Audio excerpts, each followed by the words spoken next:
All right, so I'm sitting here with Chris Odom once again, founder of Black Community of Portland, and we're continuing our conversation about why we're up here in Portland and trying to support the Black voices, to amplify the Black voices, and also to support the Black community outreach in Portland. So, where we left off was some of the work that you're actually doing, which is delivering the food boxes every Thursday. So, number one, again, we need bodies.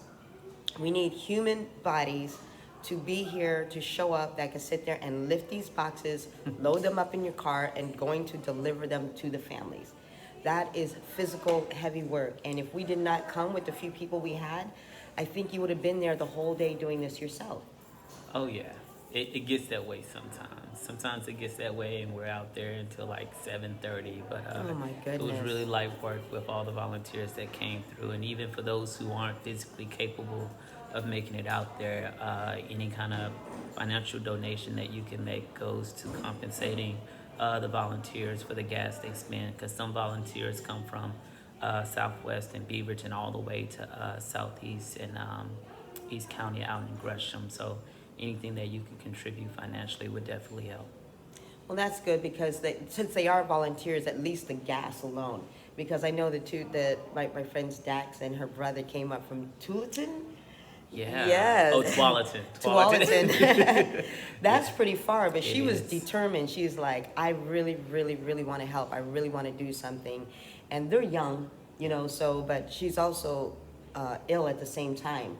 But that just really energized her all over again to sit there and be able to do something else and to meet these families. So do you feel like you're developing relationships with some of these families as well too, other than you just giving them food? Oh yeah, it's definitely intentional.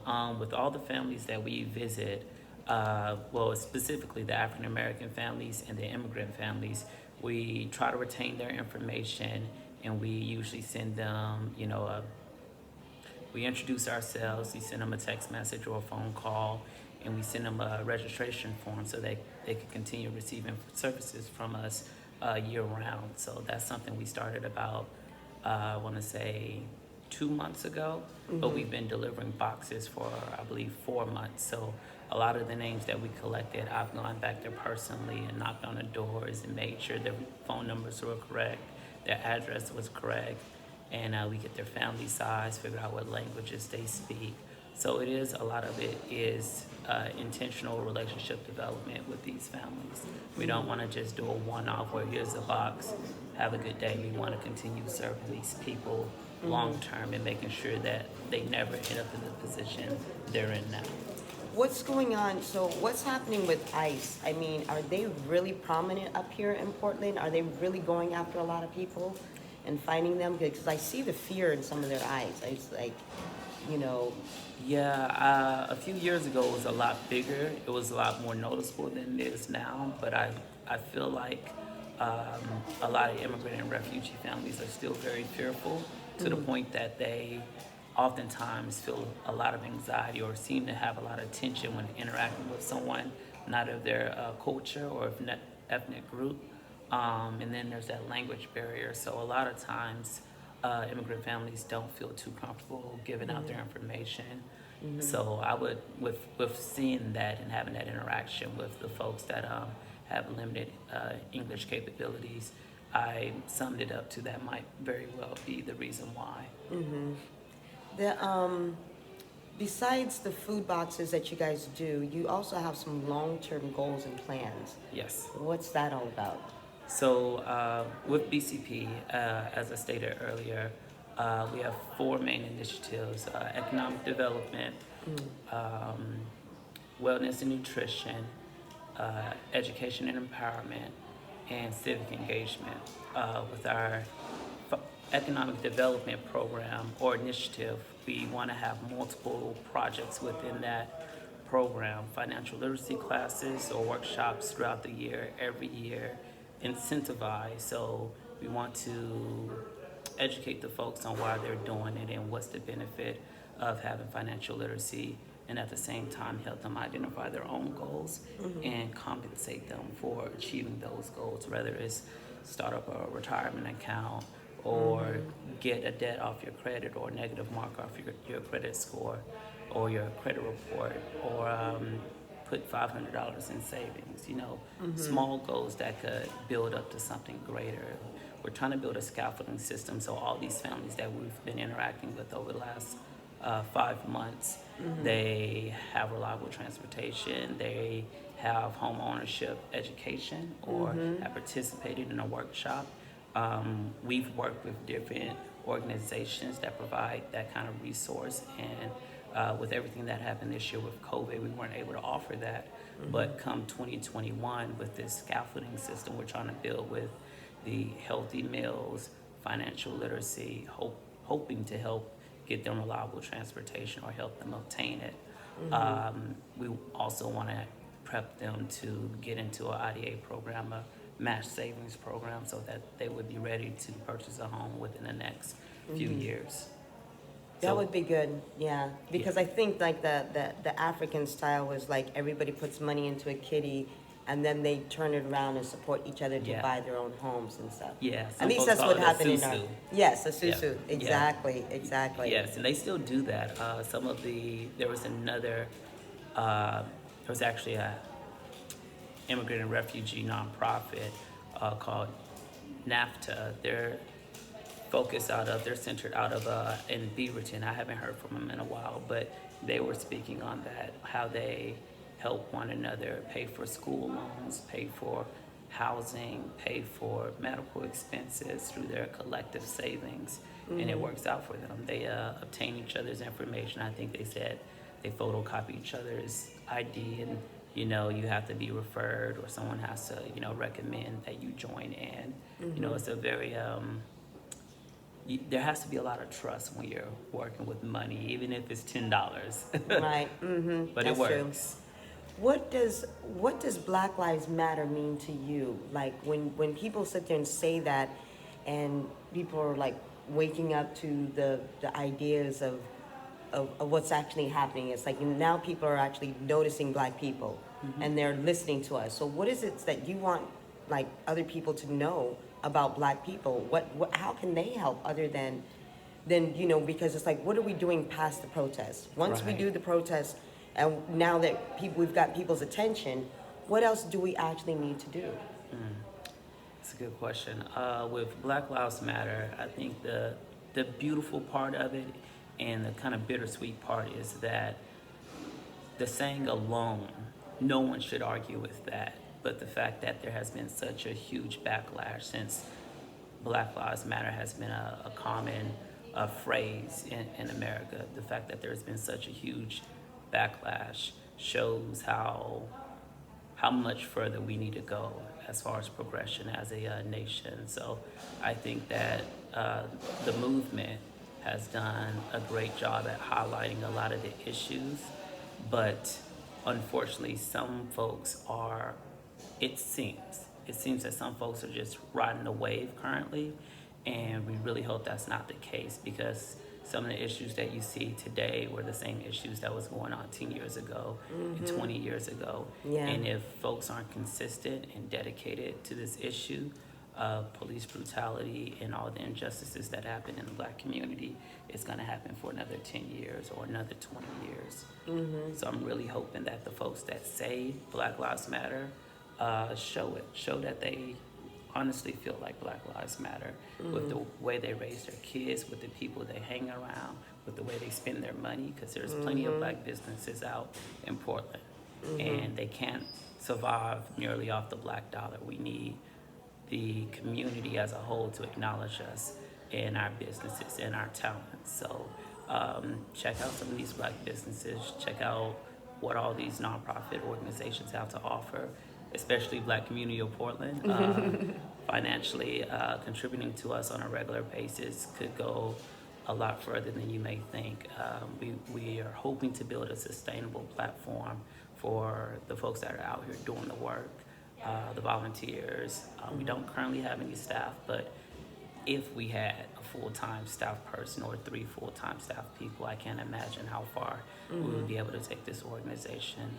Because right now we just do it off spare time. We bring our families, we bring our loved ones. You working your child, man. Oh yeah, Child. oh yeah. I told him in 10 years or 12 years, I'm gonna step down and you're gonna be running the show. It's like, okay, That's all really right. good. That's really good. He's getting to work, and you know, because you're in the group, you know, so we have almost 16,000 people within the group. At least 6,000 people in that group are from Portland. Right? Exactly. So Where the y'all other at? 10,000 people, exactly, where y'all at? So we got 6,000 people within the group that are in there that is for supporting and saying they believe that Black lives do matter. So if you believe that Black lives do matter, come and support this young man, you know, support his son, support the organization, support some of the other Black organizations and communities around here. There's so many different ways, you know, there's as far as our levels of protests and past the protests and everything else that we're doing. What else too is we were having this conversation with some of the other guys, and we're actually going to discuss that later too, is about the violence. You know, when we're dealing with, like, there's violence being thrown upon us, but how do we also retaliate or respond to violence that is being thrown at us, and how are we trying to get our message across to actually building a better Portland? That is a really good question. I would say this ties into our civic engagement initiative that we haven't fully developed yet. It's kind of in the process of being developed through everything that's been happening in the world and our community locally. So earlier this year, Commissioner Hardesty and I spoke about different resources for Black youth, such as the first responders field, firefighting, paramedics, EMT, and she was starting to engage with the Black youth in regards to those career paths to help get them resources to achieve those kind of career goals. In addition to that, she was going to help introduce them to workshops where they talked about the local and federal government on a state level and a federal level. Because if we, as a Black community, don't know who's responsible for what, we don't really know who to be mad at. We don't know who to contact when we have concerns or we have needs and wants in our community. And as a whole, I don't really think the Black community knows what some of these positions, these government positions, are in charge of. So They can actually, so she's trying to give them access to be able to work within the system. Okay. she wants to. Me and her talked about it. This is, I want to say, towards the end of last year. She invited my students to come out to the city hall. We never made it, of course, because of COVID, but she feels the same way that the Black community could go a lot further if they knew more about the rules and regulations and who's in charge of what. In addition to that, in regards to civics and Black Lives Matter and all the violence that's been going on, legal aid is very important. It's very crucial to know who you could contact when you've experienced, violence from anyone. Not just police officers, but from anyone, whether it's a hate crime or whether it's a hate crime or not. We, as the Black community, have a lot of our history with law enforcement is very jaded, and it's hard to trust them. And no one is excited to call the police or see a police officer. I still get sweaty when I'm too close to a police officer, and I'm almost 30 years old, so I can't imagine what some You're of just the... a baby. Oh, stop it. Almost Stop 30. it. Oh, I should have said that. but yeah, it's rough because we don't really see a solution nearby. It's like if the media is not portraying what's going on, the world will never know.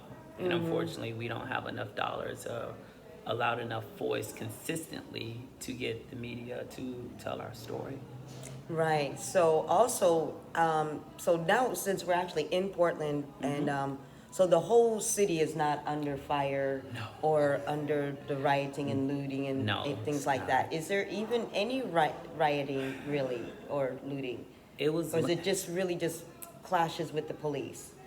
The news plays things for views and clicks. Okay. I mean, if you drive down Portland, right now it's really smoky, so don't drive down Portland. But Right. if you drive down But I see the Portland, museums are open. You know, yeah, there's things open. it's not a it's not a ghost town. It's not, this isn't some poverty-stricken area. This is where Portland makes its money. It's one block, three at the most, that all of the chaos happens, and it happens for maybe 3 hours. With these nights when it gets really big, it may last a little bit longer, but it starts off peaceful. But in a large crowd of any group of people, whether it's the right side or the left side, you're gonna get a few knuckleheads that veer off from the mission.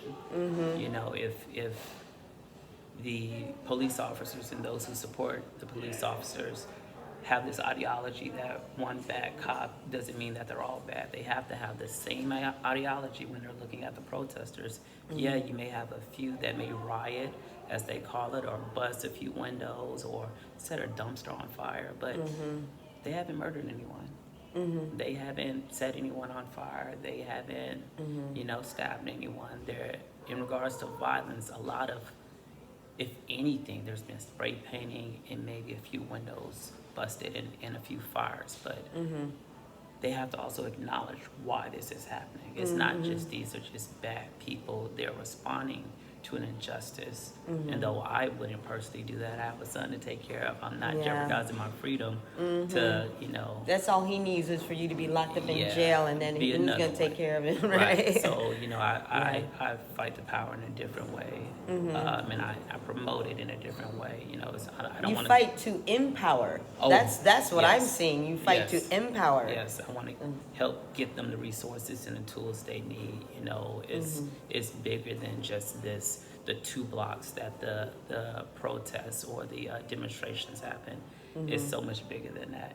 Folks are, at the end of the night, folks are still hungry. Folks are still going without. Folks are still worrying about getting evicted. Folks are still sitting in the jail cell for crimes they may not have committed. It runs so much deeper than those 2 blocks that the Justice Center is sitting on. And I think a lot of folks should, really take that into consideration when they go home to their families and, have them a nice hot meal in their safe neighborhood, in their, $1 million home out in whatever district this is, the Pearl District, I believe we're in, or the Hawthorne District, or, when they're out with their family and they're feeling safe and secure with what they have, after all after they leave downtown, take that into consideration that the struggle still goes on. You may go out protesting for 5 days straight. You may go out for 3 months straight. But there's still families out there, huge families, single parent households that have been going without for years. So 3 months of protesting ain't enough. This is a lifetime commitment. So if you truly believe that Black Lives Matter, this has to be a lifestyle. This has to be, secondhand nature. When you see someone of a different ethnic group, you don't cross the street. Make eye contact, say hello. It goes a long way. You may not see it right then and there, but when that person gets home, it's like, okay, that was different. That's how relationships get developed. So, yeah. That's true. So I'm gonna interview that guy Travis, because you're the one who told me to. So he finally got back to me and Travis everything. Nelson, he's a cool brother. He's a very, very intelligent brother, and I saw that he was doing as well too, because they were trying to get something on the ballot as well too, because he was in support of what Commissioner Hardesty is about as well too. So also speaking with some of the other women, they're like they love her. What is it about her and her activism work, also working within the system as well too? Do you feel like there's also some kind of fight back also from the community? Because it's kind of hard. It's like when you have to sit down with the system in order to change the system, but it's hard to do that when it's really just you against the system, because there's definitely not enough Black people within city officials. Yeah, I have a lot of respect for her, and granted, people are going to think what they think, but I have a lot of respect for her and the work that she's done. Even before she was a commissioner, she was doing work within the NAACP. As you know, she was the president of the Portland chapter. Me not being from Portland, when I first came here, Joanne Hardesty, was a name that I heard a lot in regards to community development or outreach or, just community engagement, period. So I want to say, I'm 29 now, so I was 13, and I heard her name. I heard Noni Kazi with the Black Student Success Summit she leads. Teresa Rayford, I heard her name a lot when I first moved out here. And these are the folks that I admired, and I grew up thinking, wow, folks is doing work. So they're out going to here. write in that woman's name on the ballot. So she's not on the ballot, but they're going to write her name in. Teresa Rayford. Yep, she's All been right. doing the work. She is committed. She's, like I said before, when I was in middle school, or maybe it was high school, she was doing the work, so no one could ever fault her for anything because she's had her boots on the ground for a while now, as well as a lot of other great people. Back to Commissioner Hardesty, she's been involved in a lot. I've seen her on numerous bases. She came and spoke at one of our community meetings, I want to say 2 years ago, when she was running against Loretta Smith. And she's another brilliant, awesome individual. She started this summer works program that helping high school students get jobs within the summertime. Right. And I was working in the school system when that came down, and I was able to connect students to that program, and I believe she spearheaded that. So Well, that's good. major props to her. Black women are doing the thing in Portland. I'm telling you. I don't lost count. Noni Kazi, Teresa Rayford, Loretta Smith, Commissioner Hardesty, and the list goes on. Yeah. Mama Joyce Harris. It's the age of Aquarius. My husband says this all the time. It's the age of Aquarius. Women after 2012, it's like women are going to start leading, and not just spiritually, politically, socially, economically. They're just going to just start rising to the top. It's time to take control. Yeah, in all areas. They've been putting in work. It's just so whenever anyone asks, or there's, it's impossible to make every single person happy. So of course we all have our faults.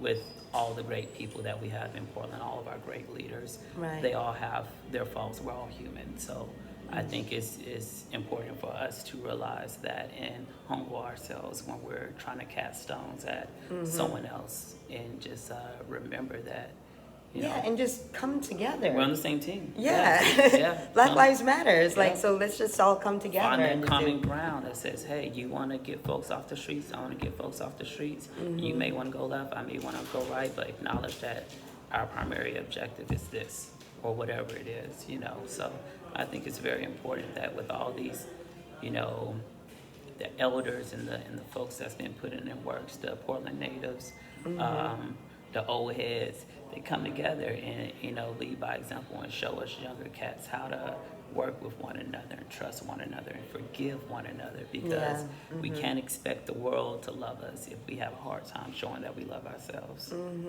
You have a really, really great attitude for not even being 30 yet. So that's it's just the peacefulness, the tolerance, the tactfulness, and also having a vision. By having a vision and having a mission. A lot of young brothers, their mission is not the same thing. Yeah. We're understanding when we're dealing with young black men, that's a total different thing. So I think that the work that you're doing and being able to inspire the youth. So I'm really glad that I'm putting you guys together, because you and Jamal and Idris can really come together in helping and shaping our young brothers, rising up and coming up and everything. So, and then with the women in the group, you guys can also help and support in changing the narrative of how they think of black men. So something on the positive. So now that you set up your Patreon, that we've gotten that started, you guys can also donate, even if it's just $3 a month.